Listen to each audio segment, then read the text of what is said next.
Hi friends, ഇന്നത്തെ വീഡിയോയിൽ ഈ ബസ്സിൻ്റെ ഫുള്ള് മെഷർമെൻറ്റ്സ് കാര്യങ്ങളാണ് പറഞ്ഞുതരാൻ പോകുന്നത്. അപ്പോൾ വീഡിയോയിലേക്ക് കിടക്കാം. ഫ്രണ്ടിൽ നിന്ന് തന്നെ ആദ്യം തുടങ്ങാം. 11 സെൻറ്റിമീറ്ററാണ് വിഡ്ത്ത് വരുന്നത്. കൗളിൻ്റെ ഹൈറ്റ് വരുന്നത് 5.3 സെൻറ്റിമീറ്ററാണ്. ടോട്ടലായിട്ട് ഹൈറ്റ് വരുന്നത് 12.8 സെൻറ്റിമീറ്ററാണ്. ടോട്ടൽ ലെങ്ത്ത് വരുന്നത് 46.5 സെൻറ്റിമീറ്ററാണ്. ഇനി ഇവിടുത്തെ ഫ്രണ്ടിലേക്ക് വരുമ്പോൾ ഹൈറ്റ് കുറഞ്ഞു വരുന്നുണ്ട്. അവിടെ 11.3 സെൻറ്റിമീറ്ററാണ് ഹൈറ്റ് വരുന്നത്. ഇവിടെ വിഡ്ത്ത് വരിക 10.3 സെൻറ്റിമീറ്ററും. ഇവിടുത്തെ ഈ സംഭവത്തിൻ്റെ സൈസ് വരുന്നത് 6.5 സെൻറ്റിമീറ്ററാണ്. സൈഡിൽ ഈ ഗ്ലാസിൻ്റെ വിഡ്ത്ത് വരുന്നത് 1.5 സെൻറ്റിമീറ്ററും ഹൈറ്റ് 3.2 സെൻറ്റിമീറ്ററും. ഡോറിൻ്റെ സൈസ് വരുന്നത് 3.8 സെൻറ്റിമീറ്റർ. ഇവിടെ നിന്ന് ഇങ്ങോട്ട് 10 സെൻറ്റിമീറ്റർ. ഇതൊക്കെ പിന്നെ ഫോട്ടോ നോക്കിയിട്ട് വരയ്ക്കുന്നതാണ്, കറക്റ്റ് സൈസ് എടുക്കാറില്ല. പിന്നെ ഇതിൻ്റെ ഇവിടുന്ന് തൊട്ട് അടി തൊട്ട് ബീഡിങ് വരെ വരുന്നത് 4.5 സെൻറ്റിമീറ്ററാണ്.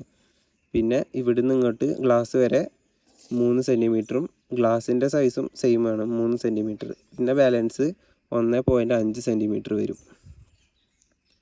പിന്നെ മേലെ 3mm ഷീറ്റ് വരുന്നുണ്ട്. ഇനി ഗ്ലാസിൻ്റെ സൈസ് നോക്കുകയാണെങ്കിൽ ഫസ്റ്റത്തെ ഗ്ലാസ് വരുന്നത് 4.8 സെൻറ്റിമീറ്ററാണ് വരുന്നത്. പിന്നത്തത് 6.2 സെൻറ്റിമീറ്റർ സൈസ് വരുന്നതാണ് ബാക്കിയുള്ള ഈ 5 ഗ്ലാസ്. അപ്പുറത്തെ സൈഡിലും സെയിം ആയിട്ട് തന്നെയാണ് വരിക. അവിടെ വരുമ്പോൾ ഇവിടെ ഒരു 3.5 സെൻറ്റിമീറ്റർ എമർജൻസി എക്സിറ്റിനായിട്ട് വരുന്നുണ്ട്. അതേപോലെ താഴത്തേക്ക് ഇങ്ങനെ കൊടുത്താൽ മതി. പിന്നെ ഫ്രണ്ട് ഡോറിൻ്റെ വരുന്നത് 4.3 സെൻറ്റിമീറ്ററും ഇവിടെ നിന്നിട്ട് 6.8 സെൻറ്റിമീറ്ററുമാണ്. പിന്നെ ഈ ഗ്ലാസ് ഹൈറ്റ് രണ്ടും സെയിം ആയിട്ട്, അപ്പുറത്തതും സെയിം ആയിട്ട് തന്നെ വരുന്നത്. ഇവിടെ ഒരു 0.75 അടുത്താണ് വരുന്നത്. പിന്നെ ഇങ്ങോട്ട് കർവാക്കി കൊണ്ടുവരാം. പിന്നെ കൊമ്പിന് കറക്റ്റ് സൈസ് എടുത്തിട്ടല്ല ചെയ്യുന്നത്, ഫോട്ടോ നോക്കി വെച്ചിട്ട് ചെയ്യുന്നതാണ്.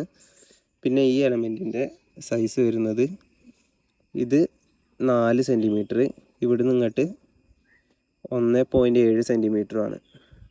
പിന്നെ ഇത് ജസ്റ്റ് ഫോട്ടോയിൽ നോക്കി വരച്ചെടുക്കുന്നതാണ്, ഇതിന് കറക്റ്റ് സൈസ് എടുക്കാറില്ല.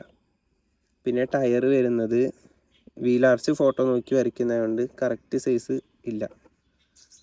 ടയർ വരുന്നത് ഇതിൻ്റെ ഔട്ടർ വരുന്നത് റേഡിയസ് ആയിട്ട് ഔട്ടർ വരുന്നത് 1.9 പിന്നെ ഉള്ളിലത്തതായിട്ട് വരുന്നത് 0.6. ഇത്രയാണ് ബസ്സിൻ്റെ ഇത്. പിന്നെ ബാക്കിൽ നിന്ന് ഇവിടെ നിന്ന് ഇങ്ങോട്ടുള്ള ഹൈറ്റ് 11.5 അടുത്ത് എടുക്കണം. 11.8 ആയാലും കുഴപ്പമില്ല. അപ്പോൾ ഇത്രയാണ് ഇന്നത്തെ വീഡിയോ. ഇതിൽ കുറേ തെറ്റുകൾ വന്നിട്ടുണ്ടാവും. അപ്പോൾ അത് കമൻ്റായിട്ട് പറയാം, നമ്മളെ അടുത്ത വീഡിയോയിൽ ശരിയാക്കി എടുക്കുന്നതാണ്. മനസ്സിലാവാത്ത കാര്യങ്ങളുണ്ടെങ്കിൽ അതും കൂടിയും കമൻ്റായിട്ട് അറിയിക്കാം.